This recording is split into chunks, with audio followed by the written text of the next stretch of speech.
My own history is so exceptional, so wrong and imprudent in nearly every point that it makes it difficult to counsel prudence.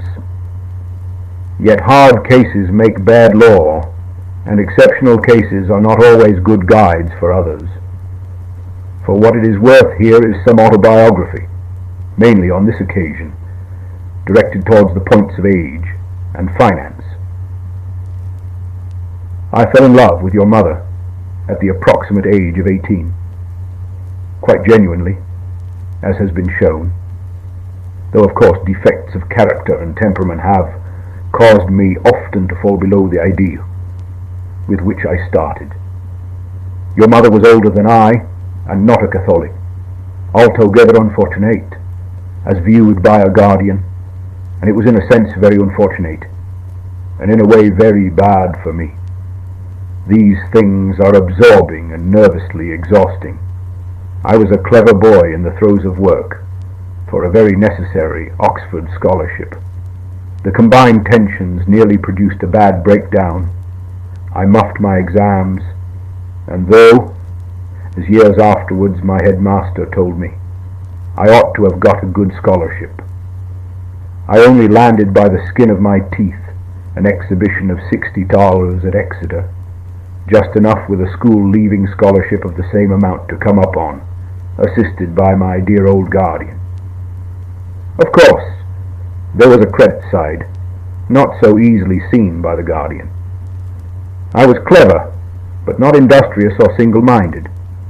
A large part of my failure was due simply to not working, at least not at classics, not because I was in love, but because I was studying something else, Gothic and what not.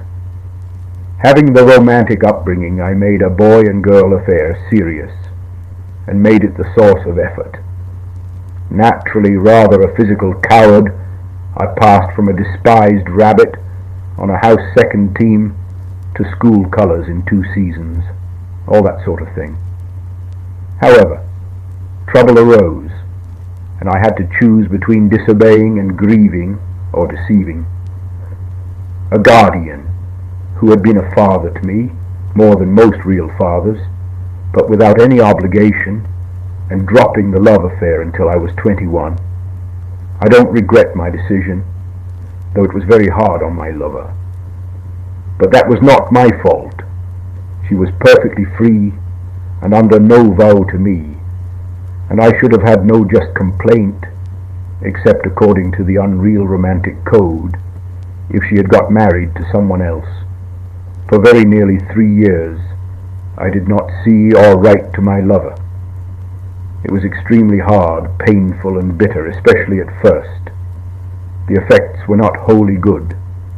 I fell back into folly and slackness, and misspent a good deal of my first year at college. But I don't think anything else would have justified marriage on the basis of a boy's affair, and probably nothing else would have hardened the will enough to give such an affair, however genuine a case of true love, permanence. On the night of my 21st birthday, I wrote again to your mother, Jan 3, 1913. On Jan 8th, I went back to her and became engaged and informed an astonished family.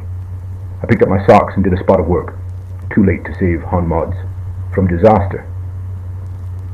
And then war broke out the next year, while I still had a year to go at college.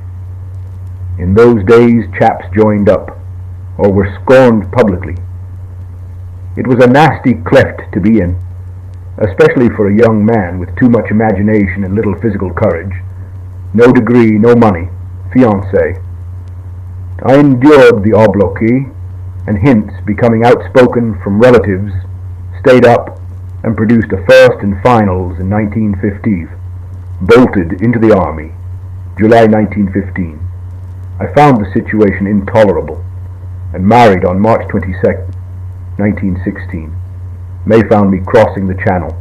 I still have the verse I wrote on the occasion. For the carnage of the Somme, think of your mother, yet I do not now for a moment feel that she was doing more than she should have been asked to do. Not that that detracts from the credit of it.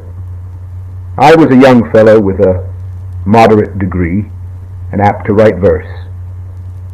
A few dwindling pounds PA 2040, and no prospects. A second lute. On 7/6, a day in the infantry, where the chances of survival were against you heavily as a subaltern.